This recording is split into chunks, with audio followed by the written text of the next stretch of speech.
Thank you very much, Sophia. That's it's fascinating. I hope your book will, be able to reproduce the drawings in colour, because they're so effective in conveying meaning, aren't they? I've got a few questions, but we'll take some from the floor as well. Can I just start with one that I think comes up, especially in Australia, especially given the political context that we've had in the past few years. What do you say to those who see refugees, some refugees, or who try to portray refugees as economic migrants, people who have a choice? Well, by definition, a refugee is not an economic migrant, right? That would be a migrant. A refugee is somebody who's fleeing political or religious persecution. And, in the US we have this problem because Trump really tries to, he doesn't just try to, he paints refugees as terrorists and also as people that will drain our resources, as people that won't contribute, they'll get on welfare if they don't blow up everything, right? And I don't know what to do about Trump. You guys can all give me advice. But unfortunately, this type of ideology is all too common where people are afraid today. We live in a global climate of fear. We're just overwhelmed. Things have changed so fast. We have populists everywhere, and the growth of tribalism, xenophobia everywhere. And so people justify their fear of terrorists by promoting the idea that we don't have enough and they're going to take our jobs. Not only will they take our jobs, but they're going to change our society. They're going to threaten our secularism. They're going to bring Sharia law. They all torture their wives. It's all going to, our community will go, just be completely changed. And then they'll say something like, I'm not a bigot, it's just my religion. This is just, I just believe that, because most of the refugees are Muslim, they would say, I just believe that Muslim refugees cannot possibly contribute to our society. They're going to change everything. I'm not a bigot, it's my religion. They're bigots. Yeah. You interviewed nearly 40 Turkish refugees in Greece, including children, obviously. If you had to pull a couple of things, maybe one thing that has stayed with you from learning of their struggles, the one thing that kind of motivates you to do this work and to write about it and to talk about it, what is it? It's this idea that actually it's not just the generation of refugees that is hurt, it's the next generation. And I've seen it myself. That woman was crying and she said, I'm not interested in my twin sons. I don't want to play with them. I don't want to talk to them. I don't have enough money to buy things for them. And she lost her connection with her own children. I was in Cambodia and I talked to a child of a Cambodian genocide survivor. Right? I think I said that right. His parents, were lucky because Pol Pot killed over 2 million people in Cambodia, about a fourth of the entire population of Cambodia. And he said that, I said, how did that affect you? And he said, and he told the group, in fact, he started to cry and he said, my parents were home. They were in the house, but they weren't home. They weren't home. They weren't really home. They weren't emotionally available to him. One of the things that happens in refugee communities is that there's also an inversion in the family structure. Children are asked to do things that parents can't do because oftentimes it's called fractured integration or segmented integration, where the children are actually able to integrate more quickly. They learn the language more quickly. And so they have to go and be translators for their parents. They have to fill out forms for their parents. And their parents are weaker and more vulnerable, which is humiliating for the parents. And then you get these internal family conflicts. So what worries me the most is the mental health crisis. Yeah, I keep talking about the mental health crisis of this issue. I really think it's important that policymakers realize that it's a journey that doesn't end right when you get to the shore. that you have to provide plenty of resources for the community to heal after the trauma. That's very, very interesting. You told me yesterday when we had a very brief chat that some of the refugees also had some sort of epiphany on their trip. I mean, apart from perhaps valuing family a bit more and reassessing everything that is important to them, they also began to see the world differently, perhaps because there was a different emphasis or because they were encountering people who were welcoming to them. Tell us a little bit about that. Oh, there were so many epiphany moments, but you know, Turkey and Greece have had centuries of conflict. And so one of the epiphanies that people had was that not only were Greek people nice, but they were a whole lot like Turks. And you know, the food is similar, the culture is similar, and that they were shocked. They had always been told, Turks had always been told that there's enemies all around us. We're surrounded by enemies. That's a Turkish mantra, we're surrounded by enemies. And to find out that the Greek people opened their arms to them after their own community, sometimes their own parents and family members had reported on them, you know, like Bulut's friend who wanted to save himself, right, reported on him. That the Greeks opened their arms. There's a word in Greek, in ancient Greek, that I think it's iketos, which means, it refers to both a refugee but also a deity. There's also another word, I hope I don't blunder it, it's philosanics, which means the love for strangers. The love for strangers. We all need to cultivate this idea of love for strangers. And the iketis, you know, this belief that a person who comes, you know, this Greek idea that a person that comes out, you know, fleeing persecution into Greece, that they have something special to offer. This is beautiful. That they should be valued, considered holy. They have something special to offer. So many of the people that I interviewed, they were shocked by how friendly and how welcoming the Greeks were. Of course, it's not a perfect picture. There were also some pushbacks on the Greek side, but you know, Greeks are humans too, right? There's also anti-immigrant sentiment amongst certain populations in Greece as well.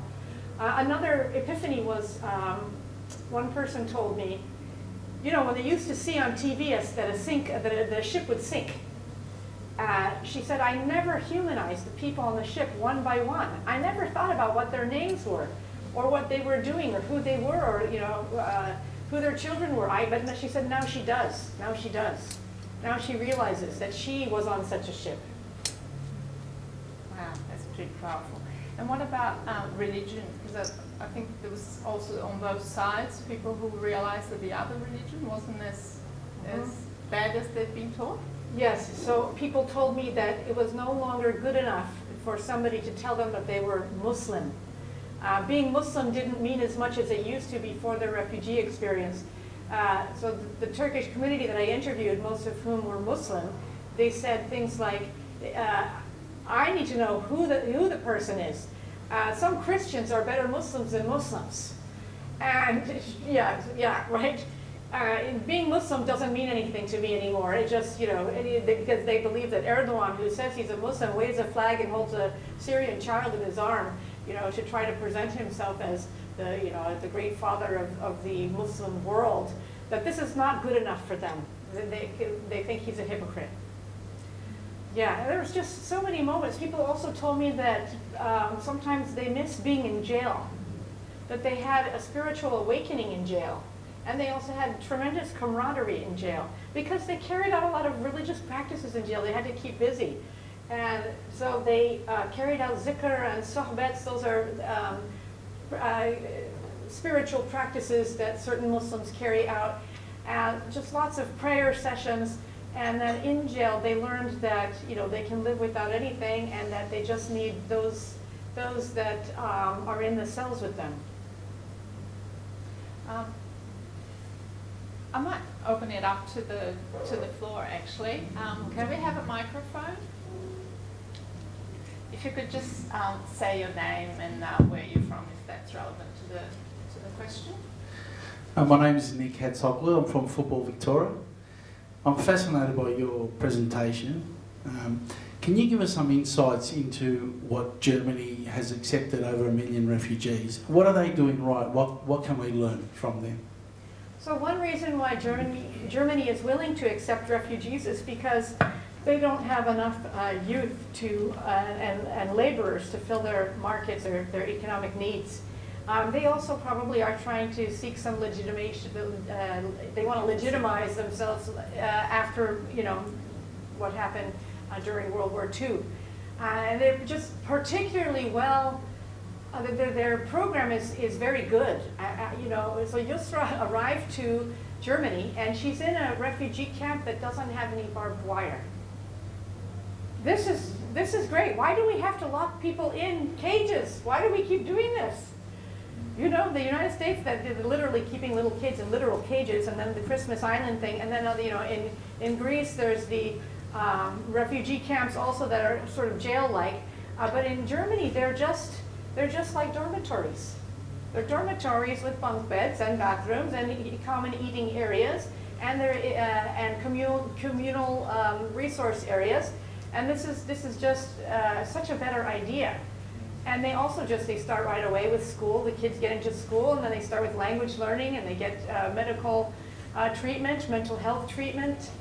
This is a great model. Another really good model is the Canadian model. I mean, there is no perfect model, but the Canadian model is also good because they pair each refugee family with a Canadian family, and the Canadian family wraps around the refugee family, offering them, you know, they're trained. Everybody gets training to manage expectations on each side, and but they're going to help with filling out forms.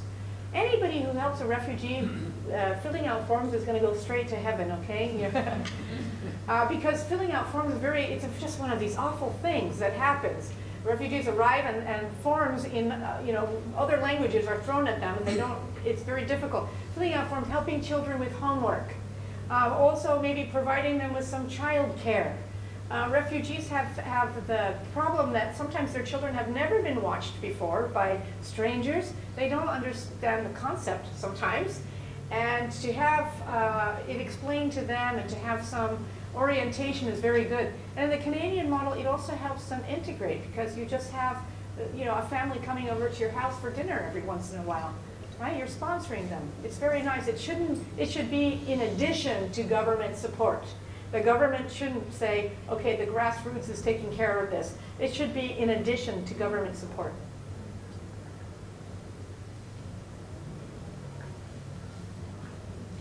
I'm Teresa DeFazio. I work with asylum seeker refugee students at Victoria University. And I don't know if you're aware, but in Australia, refugees on certain visas, asylum seekers can't actually access higher education, university education, unless they pay international student fees, which are like 3 times the price. So it locks them out.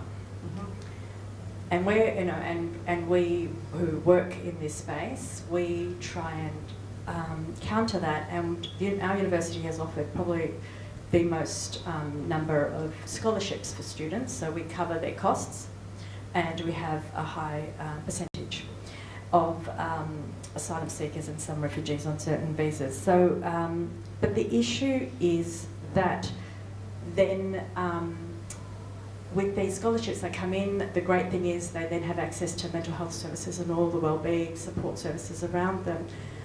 But it's still a difficult model. One, because we can't offer enough because of financials.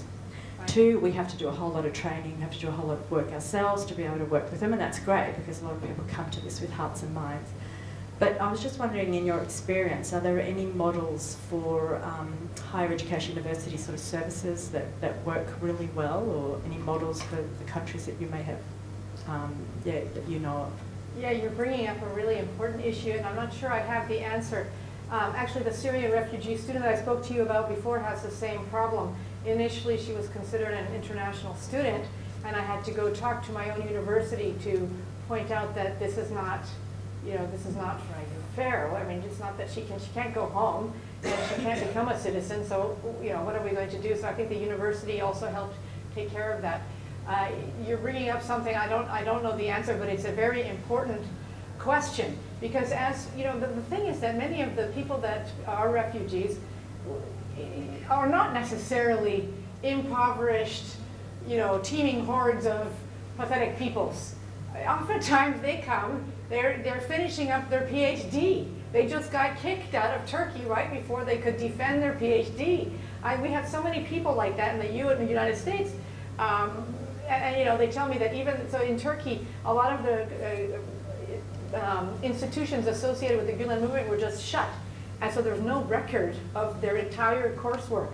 So they, you know, they left right before they were finishing their PhD. Before they defended it, they only had like another exam to go, and they'd be, you know, PhDs.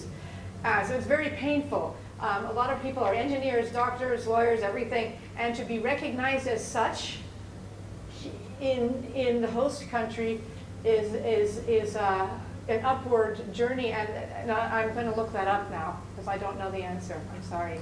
In terms of professional recognition, have you seen any models around the world that perhaps fast-track professional recognition, or who include that in their overall package? Yeah, in general, Germany and Canada are known as two of the best countries that accommodate refugees and that give them the ability to study in the universities and also to acknowledge their professions. But oftentimes you still have to take a test. Like if you're an attorney in Turkey, you have to take the test in Australia. You have to relearn law. But they're allowed to. They're allowed to. Yeah, they're allowed to. But they just have to do it oftentimes either in English or in German, right? Hello, my name is Gabrielle Fakhri, and I've been working with refugees and asylum seekers for 40 years in Australia. And everything you said is just so true. I don't know where to start. I mainly work with Muslim refugees, and one of the things that really resounded with me is that we work with youth who are born in Australia but refugee by descent, inherited refugee status of their parents. They're traumatised, they're in our mental health programs, and they think that they are refugees, even though they are born here in Australia. I can't tell you, I mean, I could be here all day telling you.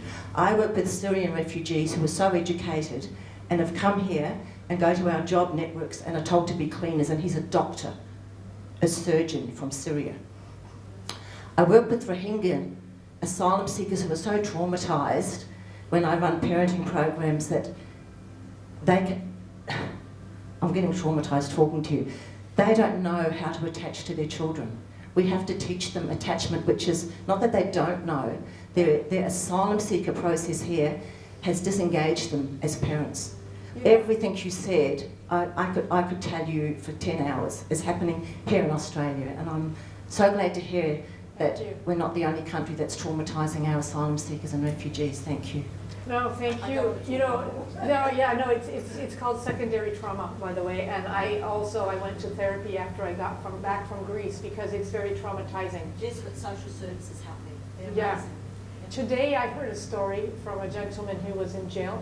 He was housed in jail in Turkey next to a woman who had just recently given birth, and she was screaming because they took the baby away from her, and her breasts were filled with milk, swollen, and she didn't have the baby to take the milk out. Those of you that are mothers know what happened to your breast when the baby's gone and you can't get the milk out. It's just so awful when you think about what does that do to the mother in terms of attachment, what does that do to the baby in terms of attachment. That story really touched me, and I only heard it today. Yeah, it's the parental attachment, it's the next generation. I'm very worried about that. We're done with questions. I've just on the tail of that, I've got one for you. You've been talking to some Australian parliamentarians in this few days that you've been here. Yeah, that's right. About refugee and social cohesion. Tell us what you told them. Well, I told them that actually, in terms of a successful integration model has to start from top down, okay? Because, for example, in America with Trump, The grassroots can help, but it's a band-aid if you don't have top-down culture creation. You have to have, the most powerful people saying things like, we don't just want multiculturalism, we want interculturalism. Interculturalism is when I don't just tolerate your culture and you can live in a pocket or a bubble next to me, but I actually want to pop those bubbles. Not that we're going to assimilate. I'm going to be me and I'm going to eat my kebabs, you're going to eat your burgers or whatever it is, right? But we're going to value each other and interact and have discourse with each other. Intercultural, integration. And so when you have a frame set like that, top down, it really frames the whole country. And then of course grassroots does their job. You have to bring lots of community members on board. You have to bring the doctors and the psychologists, the police. Okay, so in America we have a police problem, right? Police shoot black people, police shoot people of color problem. We have that. You got to bring police on board so they know what a refugee looks like. You have to bring different communities and religious groups as well. Religious leaders have a lot to do. Remember, I'm a religious studies professor. I notice that people's values are shaped by their religious faith or their spiritualities. And if you have, in every religious tradition, there's inclusivists and exclusivists. Right? There's Wahhabi Christians, and there's also Wahhabi Muslims, and Wahhabi Buddhists, right? So you have inclusivists and exclusivists within each religious tradition. And I think religious leaders could speak to that. They could create a climate of inclusivity where we value other people's religions. We don't have to believe in them. We just look at the values that we share together. It's very important. How do we do that when politics all around the world is so divisive now, when there's so much to be gained from division? So since 2006, you've had a sharp uptick in populist governments. You know them. Did we say again? Or I think I already listed a bunch of populist governments. It's not going to last forever, but unfortunately a lot of damage is being done by these populist leaders because populists, they have a playbook. And the playbook is that they always fearmonger. They find a scapegoat and they tell them that, look, follow me. I'm the strong guy, and they're almost always men, by the way.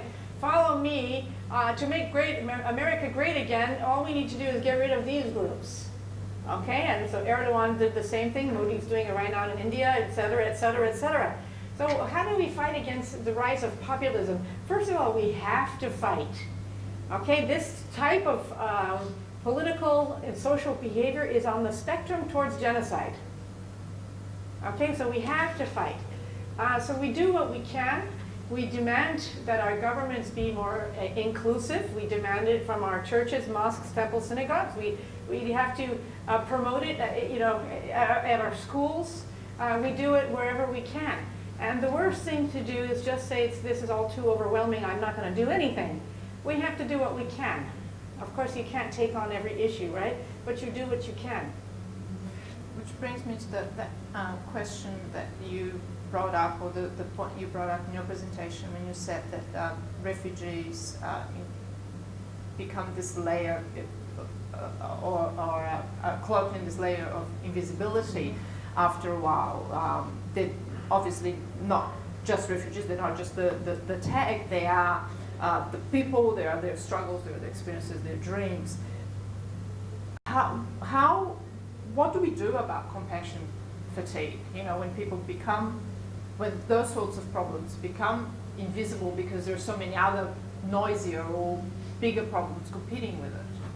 I mean, of course I have to fight against this myself, but because I teach, I have young people that I teach, I don't have the luxury of ever saying what you do doesn't matter. I can't be apathetic or nihilistic because in fact what they do does matter. What they do does, it really matters. It really matters. What all of us do, over 50% of people didn't vote in the last election. Imagine if they had voted, maybe we wouldn't be stuck with Trump. I need to get my students to vote. That's the first thing. I just show up. Go to the demonstration, go to the protest, go to the rally, do donate. Even if it's your $5 on your phone, just donate, show up, protest. These things actually really do have an effect. They do. So we have to keep that in mind. We have to inspire others to believe that And then we have to think of the most effective ways to create an attitudinal change. The first thing that we can do is just imagine a community that is more compassionate. If we could, think about where you live and where you work, and just imagine how it could be more compassionate. Just using your own creativity, like these children, then you can imagine making those changes. And then you can make those changes. But we have to think, we have to pause and reflect first. Does that bring up any more questions?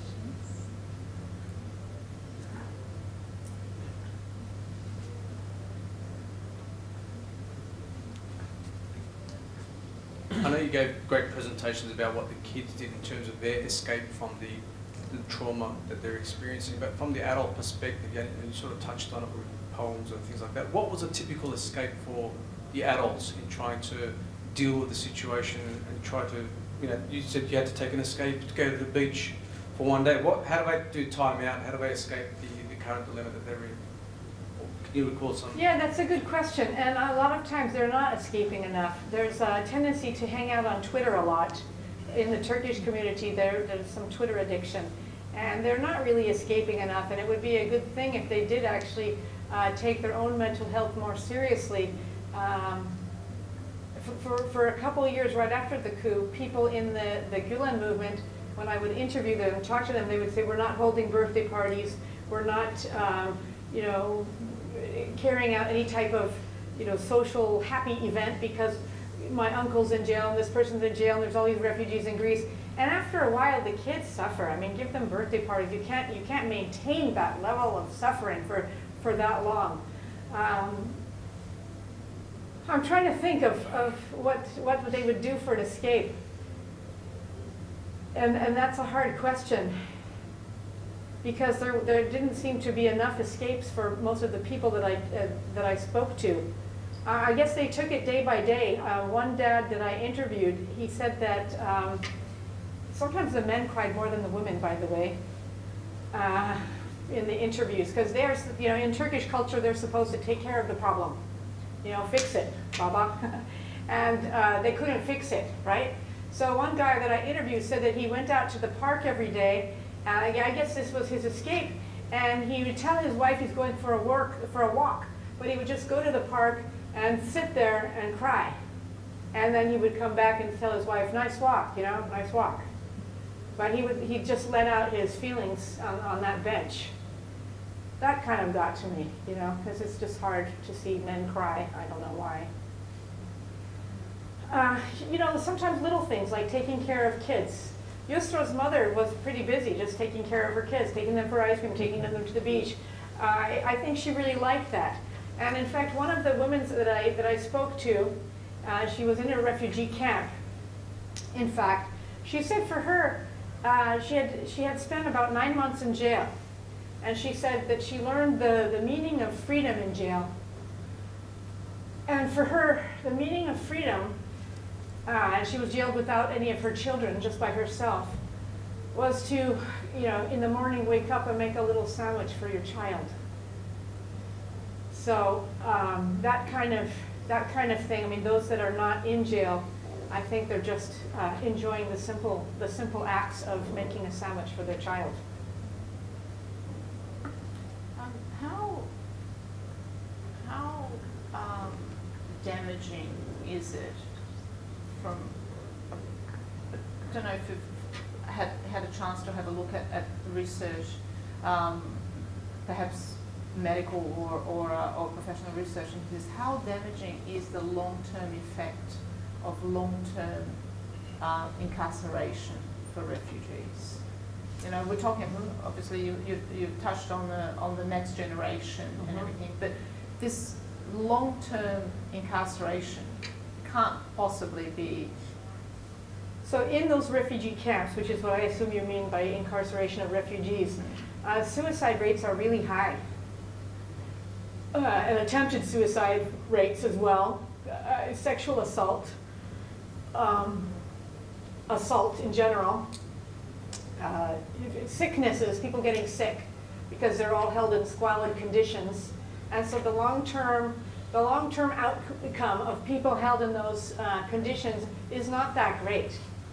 You know, lifelong depression and anxiety issues, nightmares, PTSD. This is not a good model. This is a terrible model. Yeah. When you mention sexual assault, you mentioned a couple of times in these camps. As you said, it's a microcosm of the society out there. Some people who would rather the refugee problem went away, you know, would just look after our own people. Would you try sometimes to categorize some of that microcosm as also welcoming, you know, extremists or having people in there as proof that, you know, all of the refugees are a problem. You've been to Myanmar where, you know, there's 900,000 people in one area who have fled violence. What do you say to those people who, you know, said, oh yes, but Germany allowed a lot of terrorists, you know, in the Great March, or there's lots of people who shouldn't be in these refugee camps because they're not really refugees. What do you say to them? I mean, you're really more likely to be killed by a lightning bolt than to be killed by a terrorist, even though we hear a lot about terrorists. And I mean, terrorism is, of course, terrible. And, you know, I'm also, like many of you, I fear attacks by terrorists. But the fear is most of the problem. Because, in fact, you know, we're more likely to die by falling out of our beds than to be killed by a terrorist. So that's what I would say, but I don't know if that would work. These facts, sometimes people don't really pay attention to those facts. It's better if we talk about just the values of inclusivity and the idea that you can take people that have been exposed to extremist ideas and actually you can rehabilitate a great percentage of them. There are rehabilitation programs for people with extremist ideas, and that's where religious leaders should play a prominent role. I mean, I think that argument is the argument made by the populist or right-wing groups to say that, and to smear everybody in the community. And it's very hard to get that smear off. It's so exhausting. It's so exhausting to be Muslim. It's so exhausting to be black. It's so exhausting to be a person of color, because you're continually having to say, you know, please don't stereotype me. Please don't stereotype me. And, you know, of course terrorism exists. But again, it has to be contextualized. Yeah. Go ahead. I'm sorry, there's one a bit closer here, and then we'll go there. Okay. I just had a question in terms of access to education for people who are seeking refuge or are refugees in Greece at the moment from Turkey, and whether the access to sort of formal schooling but also informal education opportunities as well. So the Turkish people that I interviewed in Greece were putting their children in school, and it's difficult though, because Greek is a difficult language. Did you guys ever try to learn Greek? Very difficult language. And so, but they're trying. You know, Yusra was singing a little Greek song. She learned it. She performed it at some pageant. I went and watched her. So there are opportunities in general. I mean, kids have to be in school. The adults were not always receiving. I mean, Greece is having economic problems. So the adults were not receiving any type of rehabilitation programs.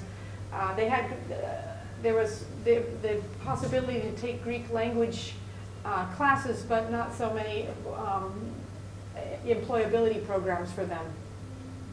Yeah, and the goal, I mean, being in Greece for those refugees was not the end destination.